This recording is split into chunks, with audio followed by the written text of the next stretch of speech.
అందరికీ నమస్కారం. నేను మీ ఆయుర్వేద డాక్టర్ చిట్టిపొట్ల మధుసూదన శర్మని.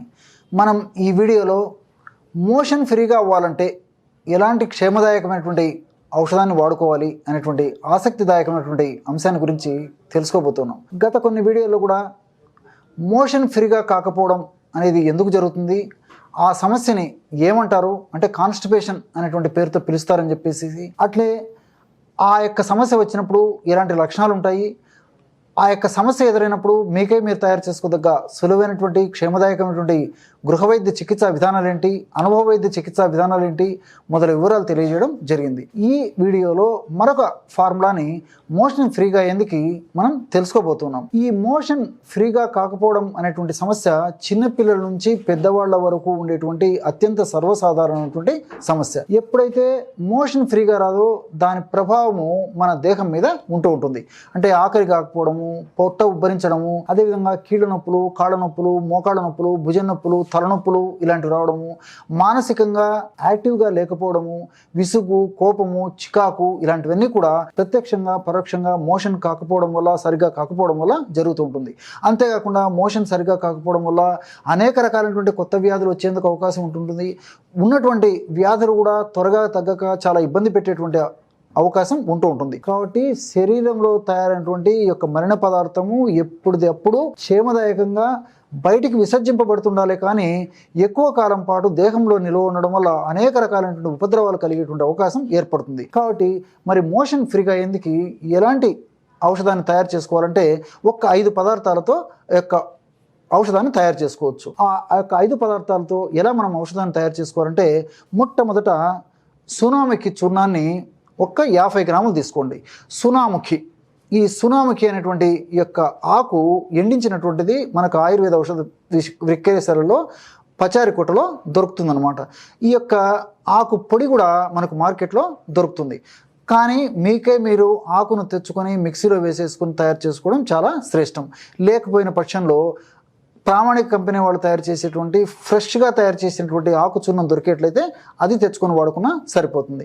50 గ్రాములు సునాముఖి చూర్ణము, అదేవిధంగా 25 గ్రాములు శొంఠి చూర్ణం, శొంఠి తెలుసు కదా, అదేవిధంగా 25 గ్రాములు సోంపు గింజలని వేయించి చేసినటువంటి చూర్ణం. 4వ పదార్థంగా సైంధవ లవణ చూర్ణం. సైంధవ లవణాన్ని రాక్ సాల్ట్ అనేటువంటి పేరుతో పిలుస్తారు. ఇది గడ్డల రూపంలో మనకు మార్కెట్లో దొరుకుతుంది, చూర్ణ రూపంలో కూడా మనకు మార్కెట్లో దొరుకుతుంది. ఒక 25 గ్రాములు సైంధవ లవణ చూర్ణం కూడా కలుపుకోవాలి. చివరగా కరక్కాయల యొక్క చూర్ణం. ఈ కరక్కాయల యొక్క చూర్ణం కూడా ప్రామాణిక కంపెనీ వాళ్ళు తయారు చేసేటువంటి చూర్ణము, ముఖ్యంగా కరక్కాయల యొక్క బెరడుతో తయారు చేసినటువంటి చూర్ణం కూడా మనకు మార్కెట్లో దొరుకుతుంది. ఈ యొక్క చూర్ణాన్ని కూడా ఒక 25 గ్రాములు తీసుకోవాలి. ఈ 5 పదార్థాలు అంటే సునాముఖి చూర్ణం 50 గ్రాములు, శొంఠి చూర్ణము 25 గ్రాములు, సోంపు గింజల చూర్ణం 25 గ్రాములు, అట్లే సైంధవ లవణ చూర్ణం 25 గ్రాములు, చివరగా కరక్కాయల యొక్క పెచ్చుల యొక్క చూర్ణం 25 గ్రాములు అన్నిటిని బాగా కలిపేసేస్తే ఆ యొక్క పదార్థము 150 గ్రాముల చూర్ణం తయారైపోతుంది. ఈ యొక్క చూర్ణాన్ని ఒక గాజు సీసాలో నిల్వ ఉంచుకొని రోజు రాత్రి పడుకునేటప్పుడు 100 మిల్లీలీటర్ల నీటిలో, అంటే గోరువెచ్చని నీళ్ళైతే మరీ మంచిది, లేకపోతే కాచి చల్లార్చిన నీళ్ళైనా పర్వాలేదు, లేని పక్షంలో గది ఉష్ణోగ్రత వద్ద అంటే మనం బిందెలో ఇలాంటి వాటిల్లో పోసుకున్నటువంటి నీళ్లు వాడుకున్నా సరిపోతుంది. 100 మిల్లీలీటర్ల నీటిలో 5 గ్రాములు అంటే 1 టీ స్పూను ఈ యొక్క చూర్ణాన్ని, మనం తయారు చేసి పెట్టుకున్నటువంటి చూర్ణాన్ని కలిపేసేసి రాత్రిపూట సేవించాలి. ఈ విధంగా సేవించడం వల్ల తీసుకున్నటువంటి క్షణమే అందులో ఉన్నటువంటి ఔషధ గుణాలు పనిచేసేసి సమర్థవంతంగా పనిచేసి తీసుకున్నటువంటి మరుసటి రోజే విరేచనం సాఫీగా కావడం మొదలవుతుందన్నమాట. అంత సమర్థవంతమైనటువంటి, వేగవంతంగా, శీఘ్రంగా, సత్వరమే పనిచేసేటువంటి ఔషధ గుణాలు మనం ఈ యొక్క తయారు చేసుకున్నటువంటి ఈ యొక్క ఫార్ములాలో ఉన్నాయన్నమాట. కాబట్టి మరుసటి రోజే దాని ప్రభావం కనిపిస్తుంది, చాలా శీఘ్రంగా కనిపిస్తుంది. ఈ యొక్క ఔషధం మనకి 1 నెలకి సరిపోతుంది. పెద్దవాళ్ళకి, చిన్న పిల్లలకైతే వాళ్ళ యొక్క వయస్సును బట్టి, వ్యాధి యొక్క అవస్థను బట్టి, వ్యాధి తీవ్రతను బట్టి 2-3 చిటికల నుంచి మొదలు పెట్టేసేసి 1 టీ స్పూను లేదా 1/2 టీ స్పూన్ వరకు కూడా వాడుకోవచ్చు అనమాట. పెద్దవాళ్ళు మాత్రం సమస్య ఎక్కువగా ఉంటే నేను చెప్పినట్లు 1 టీ స్పూన్ సరిపోతుంది. సమస్య కొద్దిగా ఉంటే 1/2 టీ స్పూన్ పెద్దవాళ్ళు వాడుకున్నా సరిపోతుంది.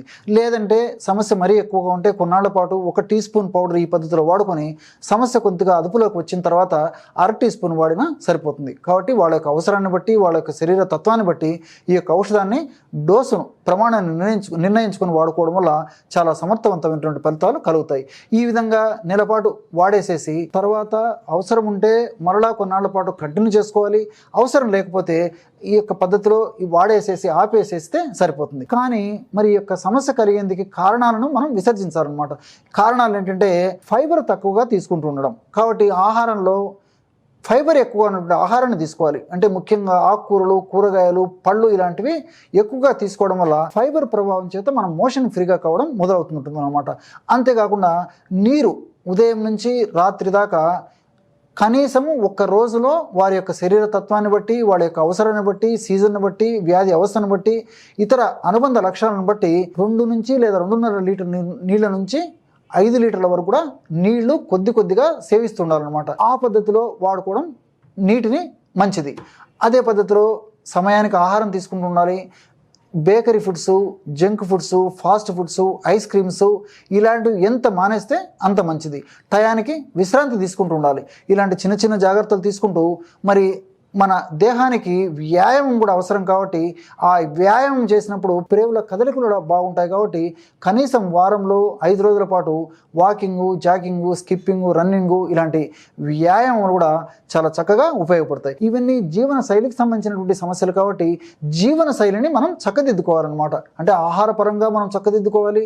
అదేవిధంగా ఎక్సర్సైజ్ ఈ పరంగా మనం చక్కదిద్దుకోవడం వల్ల తాత్కాలికంగా ఈ ఔషధాలను వాడి కొన్నాళ్ళు వాడి ఆపేసినప్పటికీ మనం పాటించేటువంటి విధానాలు, ఆహార విధి విధానాలు కానీ, జీవనశైలి విధానాలు కానీ మనకు చాలా ఉపయోగపడతాయి. కాబట్టి ఈ ఔషధాన్ని మనం ఆపేస్తే సరిపోతుంది అనమాట. కాబట్టి అవసరాన్ని బట్టి కొంతకాలం పాటు ఈ యొక్క ఔషధాన్ని వాడుకోవాలి. జీవన విధానాలు మాత్రం జీవితాంతం కూడా కొనసాగించడం వల్ల ఈ ఔషధం కొన్నాళ్ళు వాడినప్పటికీ మరి తర్వాత వాటి యొక్క అవసరం కూడా ఉండదన్నమాట. ఈ యొక్క పద్ధతిలో ఈ యొక్క ఔషధాన్ని మనం వాడుకుంటూ ఉండాలి. అంతేకాకుండా టయానికి విశ్రమిస్తూ ఉండాలన్నమాట. ఉదయం పూట కూడా టయానికి నిద్ర లేచేది కూడా అలవాటు చేసుకోవడం చాలా మంచిది. మానసిక ఒత్తిడిని కూడా తగ్గించుకోవడం చాలా మంచిది. అంతేకాకుండా కొన్ని రకాలైనటువంటి ఆధునిక కృత్రిమ రసాయన ఔషధాల వల్ల కూడా ఈ యొక్క ఔషధాల యొక్క ప్రభావం వల్ల సైడ్ ఎఫెక్ట్ వచ్చేటువంటి పరిస్థితి ఉంటుంది. కాబట్టి ఈ యొక్క మోషన్ ఫ్రీగా కాకపోవడం, ఆ ఔషధాలు వాడినప్పుడు ఔషధాల వల్ల ఇలాంటి మోషన్ ఫ్రీగా కాకపోవడం అలాంటి సమస్య ఉన్నప్పుడు డాక్టర్ గారిని సంప్రదిస్తే వాళ్ళ ఔషధాల వల్లనే ఆ మోషన్ కావడం లేదని చెప్తే ఆ యొక్క ఔషధాలను మార్చడం కానీ, లేకపోతే ఔషధాల యొక్క డోసును మార్చడం కానీ వాళ్ళు చేసేసి ఆ యొక్క సమస్యను చక్కదిద్దేందుకు కూడా అవకాశం ఏర్పడుతుంది. అదేవిధంగా కొన్ని వ్యాధుల వల్ల కూడా ఈ సమస్య కలుగుతూ ఉంటుంది. కాబట్టి మరి ఆ యొక్క వ్యాధులకు చికిత్స తీసుకుంటూ ఆ వ్యాధుల వల్ల కలిగేటువంటి ఇలాంటి ఉపద్రవాలకు మనం ఇలాంటి ఔషధాన్ని, అంటే మోషన్ ఫ్రీగా అయ్యేందుకు ఇప్పుడు మనం చెప్పుకున్నటువంటి ఔషధాన్ని వాడుకోవడం వల్ల చాలా చక్కటి ఫలితాలు, సమర్థవంతమైనటువంటి ఫలితాలు కలిగేటువంటి పరిస్థితి ఏర్పడుతూ ఉంటుంది. చూసారు కదా ఎటువంటి సులువైనటువంటి ఔషధాన్ని మోషన్ ఫ్రీగా అయ్యేందుకు ఈ వీడియోలో తెలుసుకున్నారో. మరొక వీడియోలో మరొక అంశంతో మళ్ళీ కలుద్దాం. అంతవరకు నమస్కారం. మీ చిట్టిపొట్ల.